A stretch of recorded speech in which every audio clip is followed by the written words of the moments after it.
Their fates are written in blood. Don't miss the next chapter.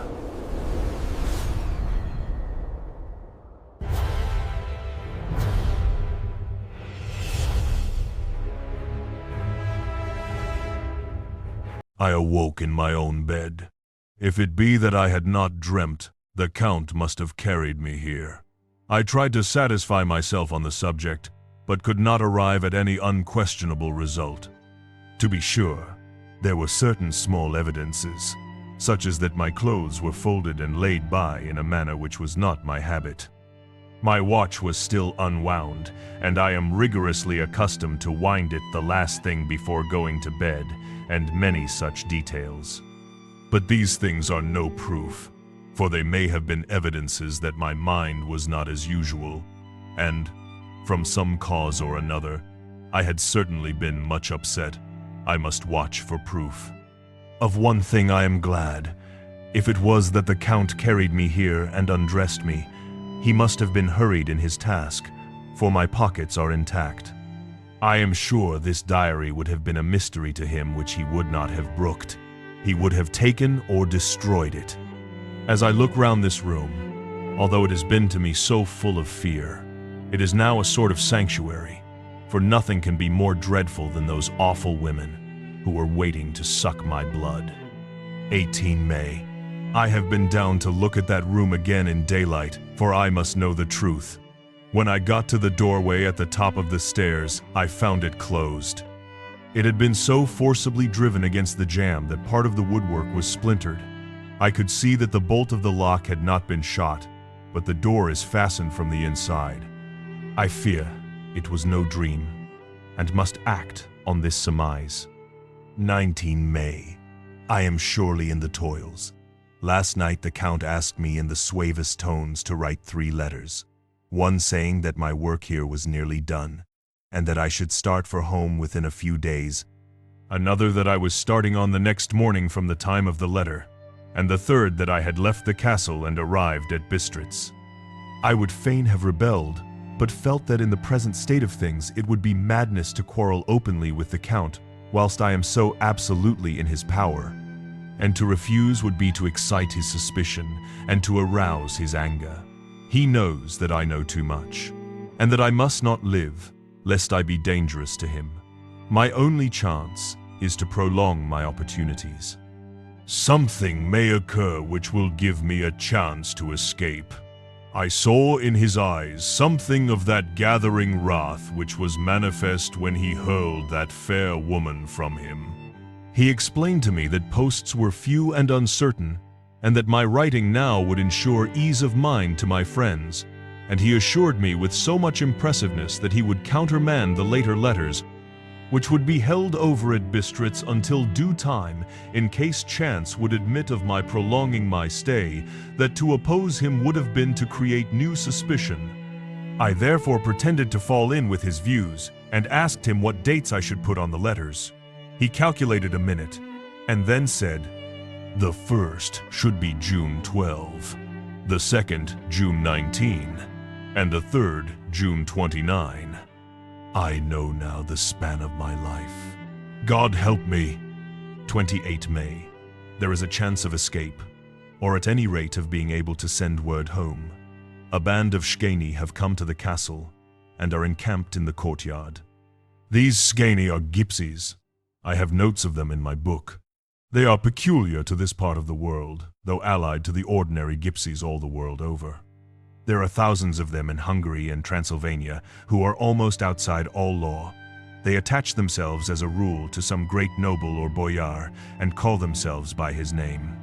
They are fearless and without religion save superstition, and they talk only their own varieties of the Romany tongue.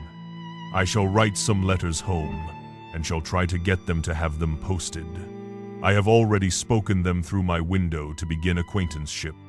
They took their hats off and made obeisance in many signs, which, however, I could not understand any more than I could their spoken language. I have written the letters. Mina's is in shorthand, and I simply ask Mr. Hawkins to communicate with her. To her I have explained my situation, but without the horrors which I may only surmise. It would shock and frighten her to death were I to expose my heart to her. Should the letters not carry, then the Count shall not yet know my secret or the extent of my knowledge. I have given the letters. I threw them through the bars of my window with a gold piece, and made what signs I could to have them posted. The man who took them pressed them to his heart and bowed, and then put them in his cap. I could do no more. I stole back to the study and began to read. As the Count did not come in, I have written here, "The Count has come." He sat down beside me and said in his smoothest voice as he opened 2 letters, "The Sgani has given me these, of which, though I know not whence they come, I shall, of course, take care. See, he must have looked at it. One is from you, and," to my friend Peter Hawkins, "the other." Here he caught sight of the strange symbols as he opened the envelope, and the dark look came into his face, and his eyes blazed wickedly. "The other is a vile thing, an outrage upon friendship and hospitality. It is not signed. Well, so it cannot matter to us." And he calmly held letter and envelope in the flame of the lamp till they were consumed. Then he went on, "The letter to Hawkins that I shall, of course, send on, since it is yours. Your letters are sacred to me. Your pardon, my friend, that unknowingly I did break the seal. Will you not cover it again?" He held out the letter to me, and with a courteous bow handed me a clean envelope. I could only redirect it and hand it to him in silence. When he went out of the room, I could hear the key turn softly. A minute later, I went over and tried it, and the door was locked. When, an hour or 2 after, the Count came quietly into the room, his coming awakened me, for I had gone to sleep on the sofa. He was very courteous and very cheery in his manner, and seeing that I had been sleeping, he said, "So, my friend, you are tired? Get to bed. There is the surest rest. I may not have the pleasure to talk tonight, since there are many labors to me, but you will sleep, I pray." I passed to my room and went to bed, and, strange to say, slept without dreaming. Despair has its own calms. 31 May. This morning when I woke, I thought I would provide myself with some paper and envelopes from my bag and keep them in my pocket, so that I might write in case I should get an opportunity. But again a surprise, again a shock. Every scrap of paper was gone, and with it all my notes, my memoranda relating to railways and travel, my letter of credit, in fact all that might be useful to me were I once outside the castle. I sat and pondered a while, and then some thought occurred to me, and I made search of my portmanteau and in the wardrobe where I had placed my clothes. The suit in which I had traveled was gone, and also my overcoat and rug. I could find no trace of them anywhere. This looked like some new scheme of villainy. 17 June. This morning, as I was sitting on the edge of my bed cudgeling my brains, I heard, without a cracking of whips and pounding and scraping of horses' feet up the rocky path beyond the courtyard. With joy, I hurried to the window and saw drive into the yard 2 great lighter wagons, each drawn by 8 sturdy horses, and at the head of each pair, a Slovak with his wide hat, great nail-studded belt, dirty sheepskin, and high boots. They had also their long staves in hand. I ran to the door, intending to descend and try and join them through the main hall, as I thought that way might be opened for them. Again a shock. My door was fastened on the outside. Then I ran to the window and cried to them. They looked up at me stupidly and pointed, but just then the hetman of the Sgani came out, and seeing them pointing to my window, said something at which they laughed. Henceforth no effort of mine, no piteous cry or agonized entreaty would make them even look at me. They resolutely turned away. The lighter wagons contained great square boxes with handles of thick rope. These were evidently empty by the ease with which the Slovaks handled them, and by their resonance as they were roughly moved. When they were all unloaded and packed in a great heap in one corner of the yard, the Slovaks were given some money by the Skani, and spitting on it for luck, lazily went each to his horse's head. Shortly afterwards, I heard the cracking of their whips die away in the distance. 24 June, before morning.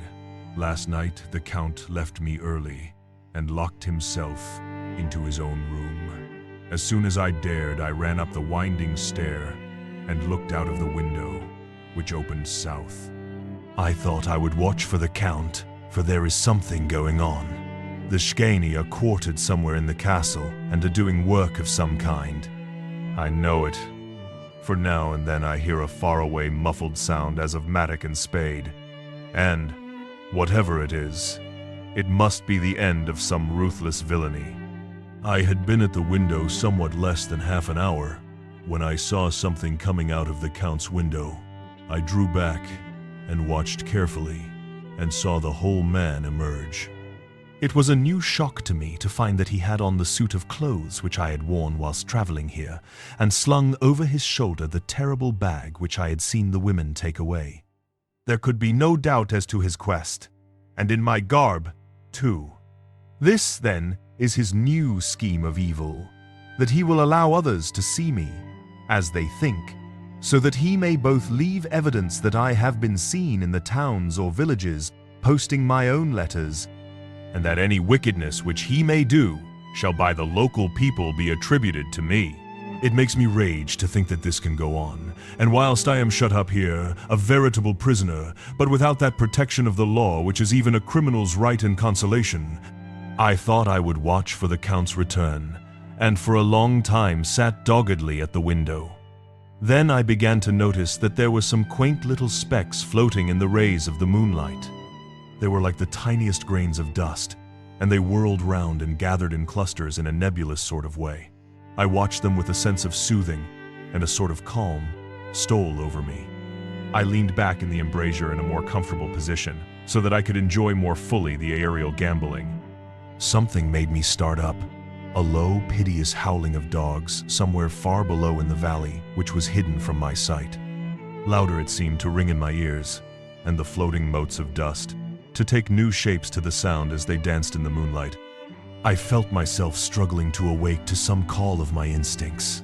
Nay, my very soul was struggling, and my half-remembered sensibilities were striving to answer the call. I was becoming hypnotized! Quicker and quicker danced the dust. The moonbeams seemed to quiver as they went by me into the mass of gloom beyond. More and more they gathered till they seemed to take dim phantom shapes.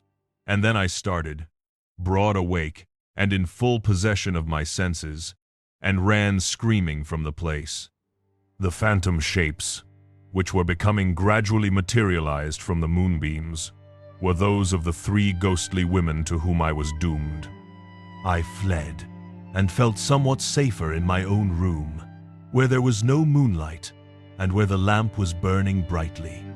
When a couple of hours had passed, I heard something stirring in the Count's room, something like a sharp wail quickly suppressed, and then there was silence, deep, awful silence, which chilled me.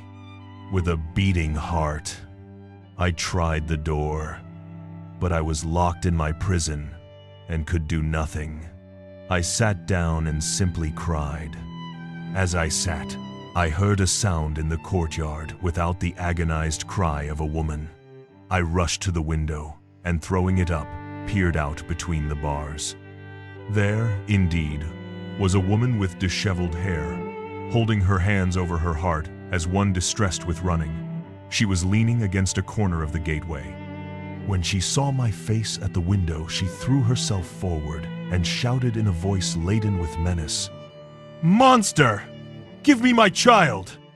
She threw herself on her knees and, raising up her hands, cried the same words in tones which wrung my heart.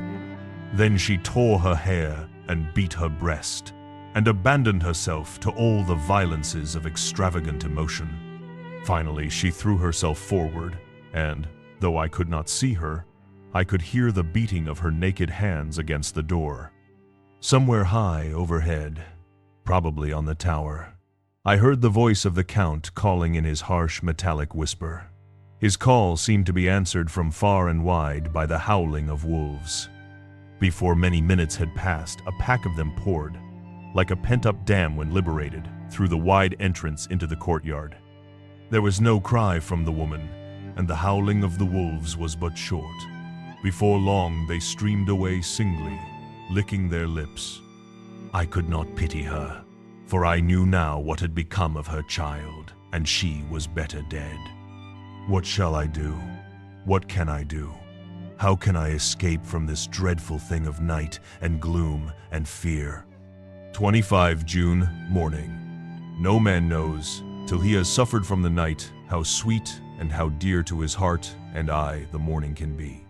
When the sun grew so high this morning that it struck the top of the great gateway opposite my window, the high spot which it touched seemed to me as if the dove from the ark had lighted there. My fear fell from me as if it had been a vaporous garment which dissolved in the warmth. I must take action of some sort whilst the courage of the day is upon me. Last night, one of my post-dated letters went to post, the first of that fatal series which is to blot out the very traces of my existence from the earth. Let me not think of it. Action.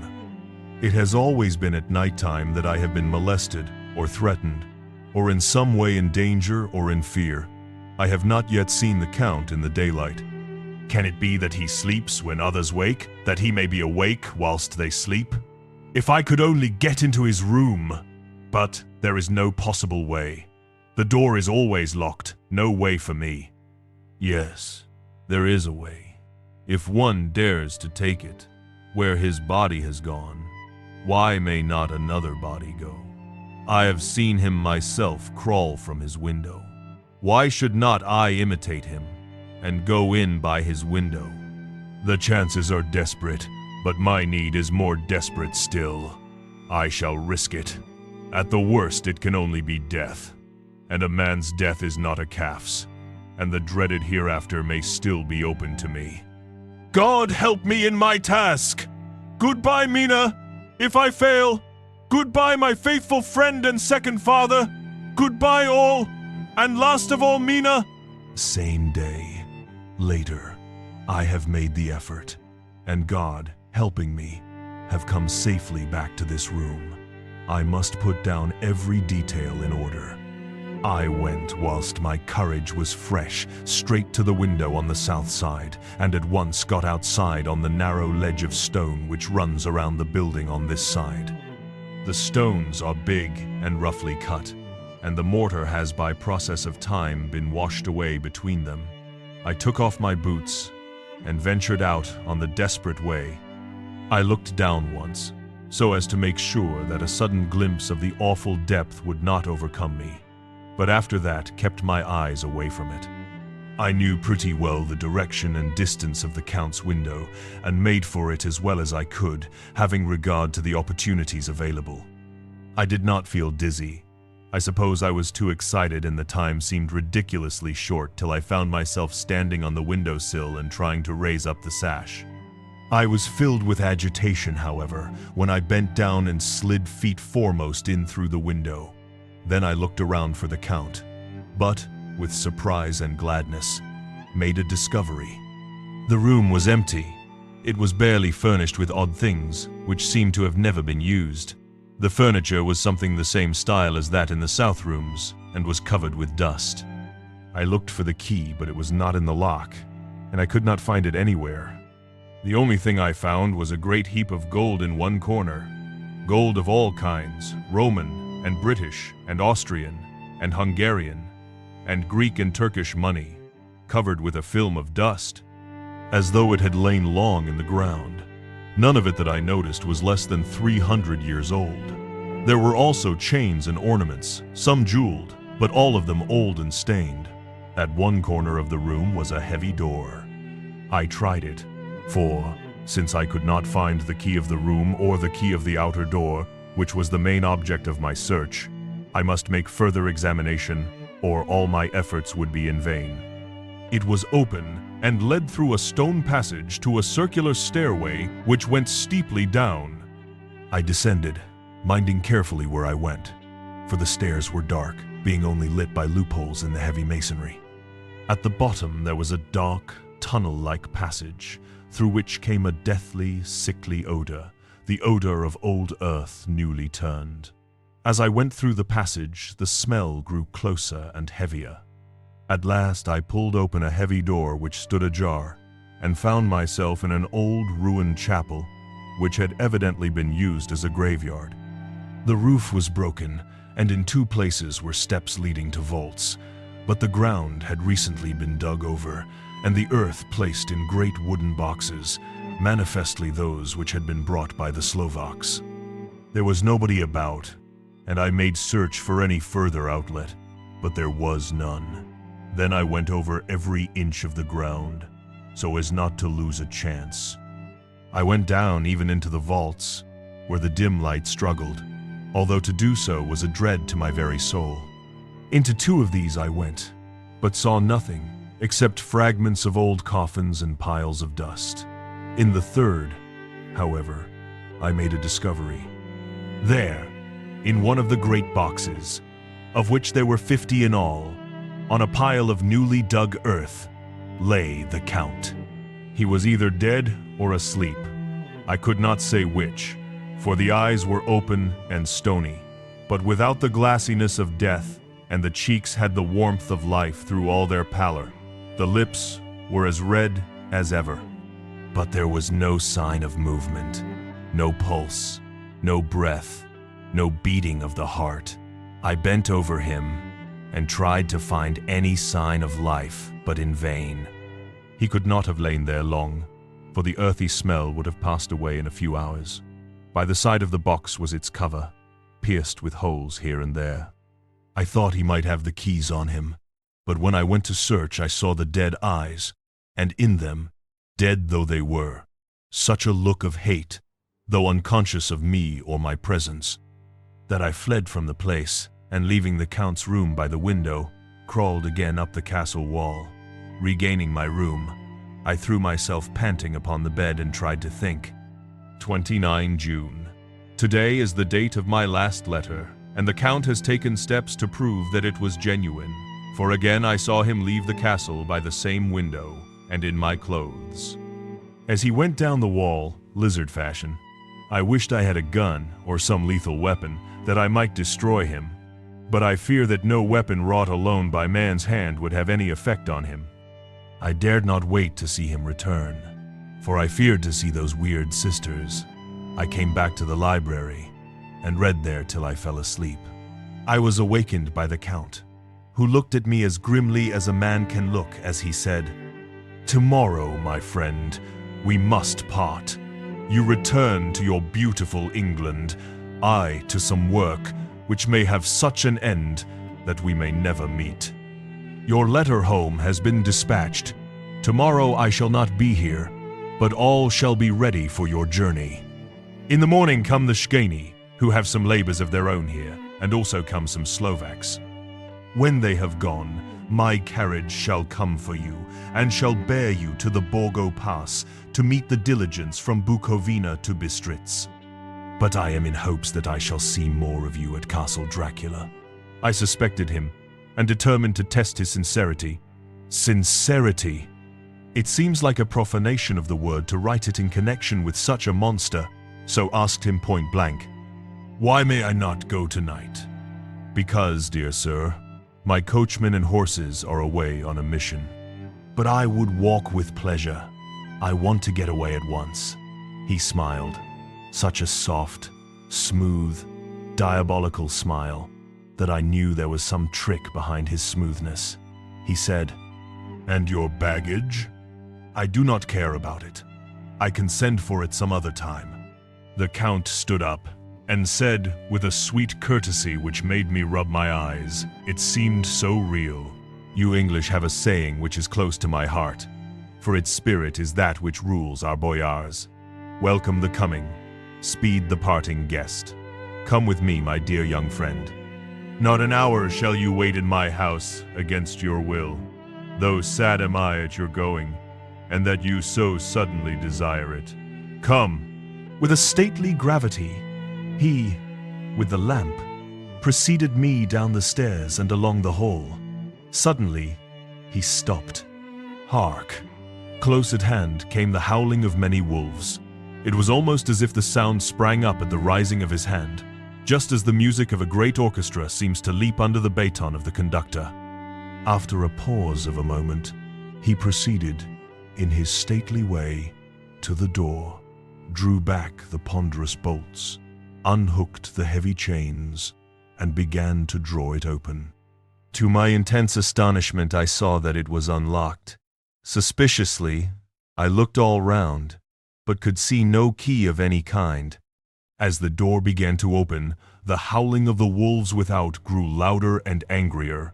Their red jaws, with champing teeth, and their blunt-clawed feet as they leaped, came in through the opening door. I knew then that to struggle at the moment against the Count was useless. With such allies as these at his command, I could do nothing. But still the door continued slowly to open, and only the Count's body stood in the gap. Suddenly it struck me that this might be the moment and means of my doom. I was to be given to the wolves, and at my own instigation. There was a diabolical wickedness in the idea great enough for the Count, and as a last chance I cried out, "Shut the door!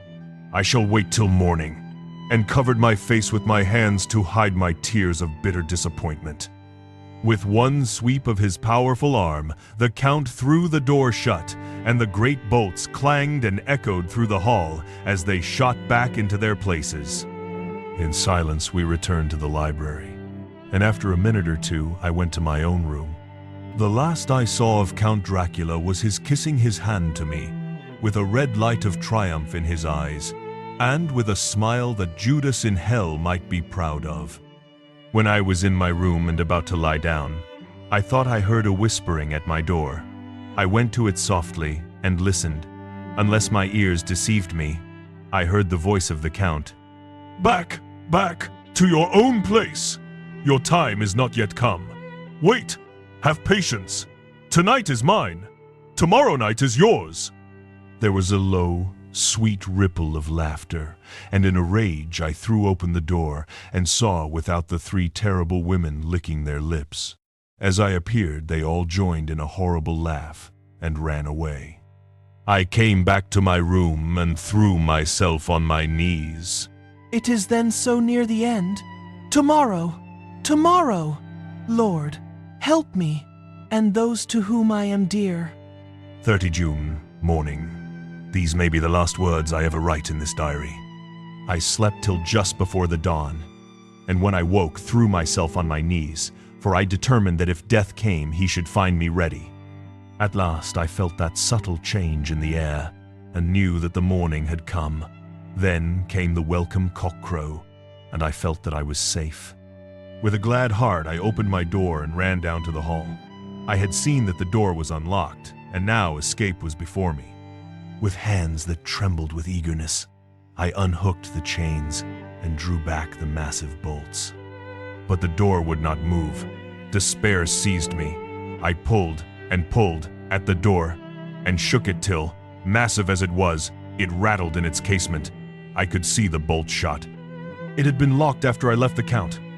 Then a wild desire took me to obtain that key at any risk, and I determined then and there to scale the wall again and gain the Count's room.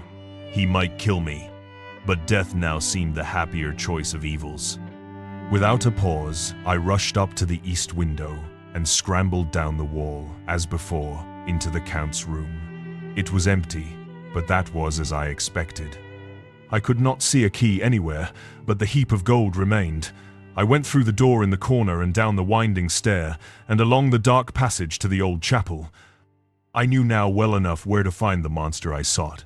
The great box was in the same place, close against the wall, but the lid was laid on it, not fastened down, but with the nails ready in their places to be hammered home. I knew I must reach the body for the key, so I raised the lid and laid it back against the wall, and then I saw something which filled my very soul with horror. There lay the Count, but looking as if his youth had been half renewed, for the white hair and mustache were changed to dark iron gray, the cheeks were fuller, and the white skin seemed ruby red underneath. The mouth was redder than ever. for on the lips were gouts of fresh blood, which trickled from the corners of the mouth and ran over the chin and neck. Even the deep, burning eyes seemed set amongst swollen flesh, for the lids and pouches underneath were bloated. It seemed as if the whole awful creature were simply gorged with blood. He lay like a filthy leech, exhausted with his repletion. I shuddered as I bent over to touch him, and every sense in me revolted at the contact. But I had to search, or I was lost. The coming night might see my own body, a banquet, in a similar way to those horrid three. I felt all over the body, but no sign could I find of the key. Then I stopped and looked at the Count. There was a mocking smile on the bloated face, which seemed to drive me mad. This was the being I was helping to transfer to London, where, perhaps, for centuries to come, he might, amongst its teeming millions, satiate his lust for blood and create a new and ever-widening circle of semi-demons to batten on the helpless. The very thought drove me mad. A terrible desire came upon me to rid the world of such a monster. There was no lethal weapon at hand, but I seized a shovel which the workmen had been using to fill the cases, and lifting it high, struck, with the edge downward, at the hateful face. But as I did so, the head turned, and the eyes fell full upon me, with all their blaze of basilisk horror. The sight seemed to paralyze me, and the shovel turned in my hand and glanced from the face, merely making a deep gash above the forehead. The shovel fell from my hand across the box, and as I pulled it away, the flange of the blade caught the edge of the lid, which fell over again and hid the horrid thing from my sight. The last glimpse I had was of the bloated face, blood-stained and fixed with a grin of malice, which would have held its own in the nethermost hell. I thought and thought what should be my next move, but my brain seemed on fire, and I waited with a despairing feeling growing over me. As I waited, I heard in the distance a gypsy song sung by merry voices coming closer, and through their song the rolling of heavy wheels and the cracking of whips. The Scani and the Slovaks of whom the Count had spoken were coming. With a last look around and at the box which contained the vile body, I ran from the place and gained the Count's room, determined to rush out at the moment the door should be opened. With strained ears, I listened, and heard downstairs the grinding of the key in the great lock and the falling back of the heavy door. There must have been some other means of entry, or someone had a key for one of the locked doors. Then there came the sound of many feet tramping and dying away in some passage which sent up a clanging echo. I turned to run down again towards the vault, where I might find the new entrance. But at the moment there seemed to come a violent puff of wind, and the door to the winding stair blew to with a shock that set the dust from the lintels flying. When I ran to push it open, I found that it was hopelessly fast. I was again a prisoner, and the net of doom was closing round me more closely. As I write, there is in the passage below a sound of many tramping feet and the crash of weights being set down heavily, doubtless the boxes, with their freight of earth. There is a sound of hammering. It is the box being nailed down. Now I can hear the heavy feet tramping again along the hall, with many other idle feet coming behind them. The door is shut, and the chains rattle. There is a grinding of the key in the lock. I can hear the key withdraw. Then another door opens and shuts. I hear the creaking of lock and bolt. Hark! In the courtyard and down the rocky way, the roll of heavy wheels, the crack of whips, and the chorus of the Scani as they pass into the distance. I am alone in the castle with those awful women. Far! Mina is a woman, and there is naught in common. They are devils of the pit. I shall not remain alone with them. I shall try to scale the castle wall farther than I have yet attempted. I shall take some of the gold with me, lest I want it later. I may find a way from this dreadful place. And then away for home. Away to the quickest and nearest train. Away from this cursed spot, from this cursed land, where the devil and his children still walk with earthly feet. At least God's mercy is better than that of these monsters, and the precipice is steep and high. At its foot, a man may sleep as a man. Goodbye, all! Mina!